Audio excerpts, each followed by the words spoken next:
Ken, bonjour! Bonjour! Merci d'avoir accepté l'invitation de venir nous parler aujourd'hui.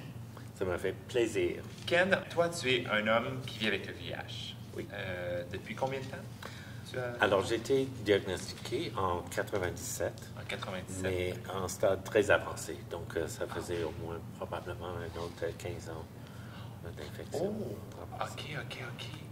Donc, tu as été toutes ces années, malheureusement, sans savoir que tu avais le VIH. C'est ça. Ça, c'est une problématique qui, dans les entrevues qu'on a faites, qui revient quand même souvent, le fait de dire que, malheureusement, il y a encore beaucoup trop de gens qui ne le savent pas, soit parce que les tests de dépistage sont peu ou pas accessibles, ou parce que, simplement, des fois, il y a des gens qui ne prennent pas le temps de les faire. Mais il faut être prêt à recevoir aussi la réponse. C'est Donc, ça.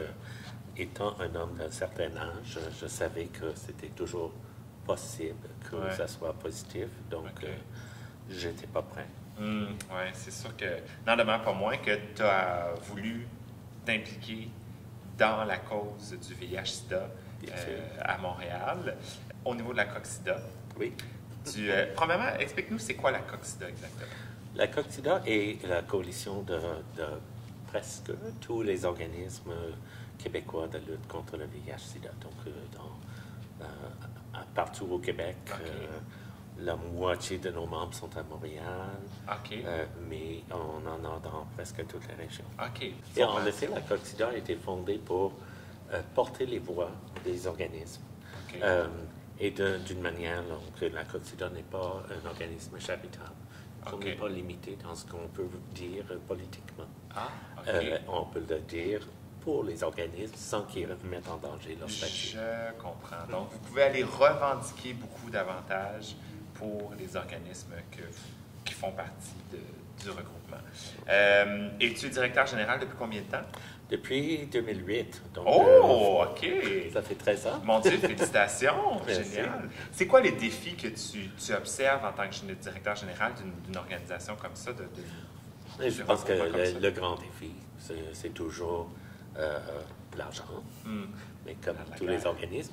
Mais je pense que l'autre chose pour moi, c'est vraiment trouver des bonnes façons pour les groupes membres de s'impliquer dans les travaux OK. et d'être certain que ce qu'on fait réponde aux besoins des organismes membres. OK, je comprends. C'est vrai que ça doit être quand même un peu différent parce que, je veux dire, des organismes à Montréal versus des organismes en région, par exemple, ils n'ont pas la même approche, ils n'ont pas les mêmes... Non, et en effet, dans certaines régions, il y a un seul organisme. Donc, un seul organisme qui fait tous les mandats de prévention, soutien et d'en passer l'hébergement aussi. Ouais. À Montréal, les gens sont un peu plus spécialisés OK.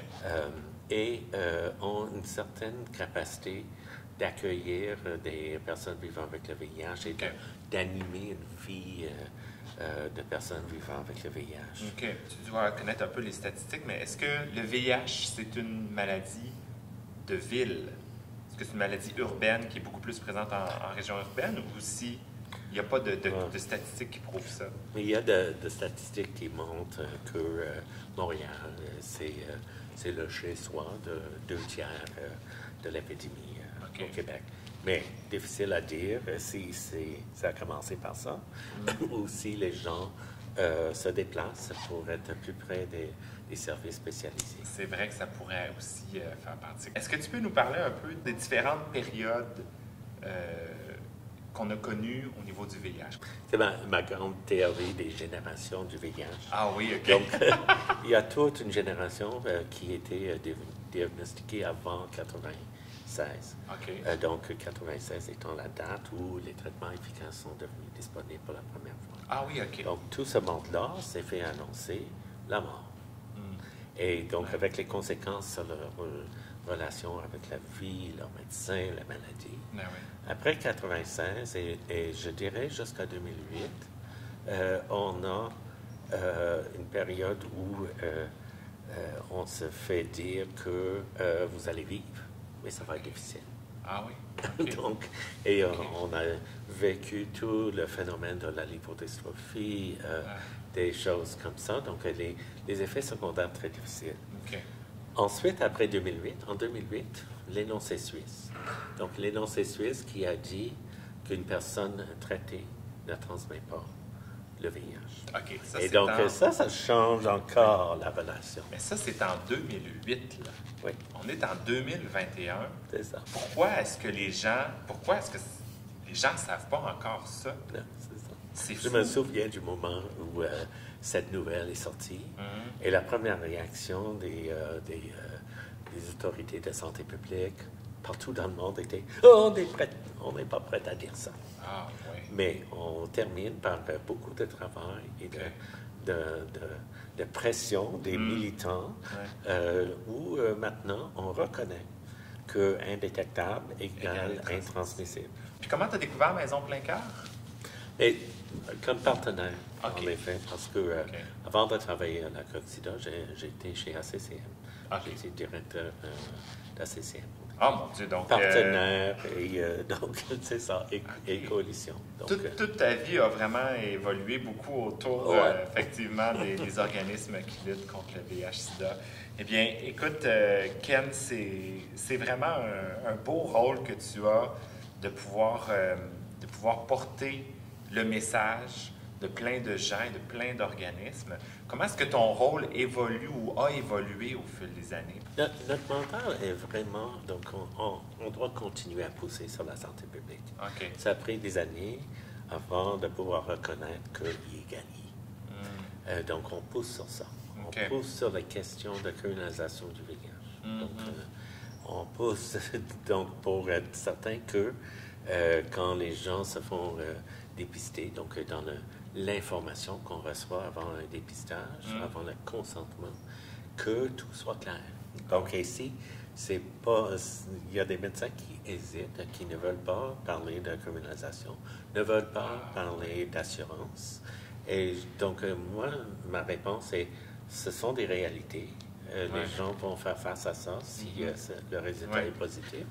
Donc, on doit le dire. On doit, ben oui. C'est tout un mandat, c'est tout un rôle et c'est pas fini, hein, parce que malheureusement, c'est pas une lutte qui est terminée encore. Mais une chose est sûre, grâce à des personnes comme toi, la situation progresse, évolue énormément, je dirais rapidement quand même aussi.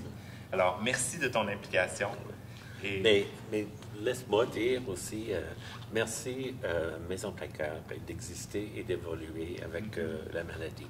30 ans, c'est pas rien. Effectivement. Donc, et même si l'organisme ne veut pas fêter ses 30 ans d'existence, comme tout le réseau des organismes, tout le mouvement de lutte contre le VIH, on ne veut pas fêter le fait qu'on doit exister. Mais je pense qu'il y a à fêter. C'est la mobilisation, c'est les communautés qui sont construites, c'est l'évolution de réponses aux besoins évoluants. Et donc, c'est magnifique d'avoir un organisme comme Maison Plein Cœur, partie de notre mouvement. Et donc, c'est une joie aussi. J'ai vu l'année passée, j'ai pu assister à l'Assemblée générale virtuelle, juste de voir sur les visages les gens se voir quand ils ne se sont pas vus depuis des mois. Mais c'est ça la communauté.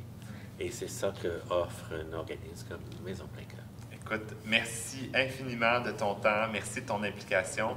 Puis, bien, bon succès pour toute la suite. En plein cœur, en plein cœur.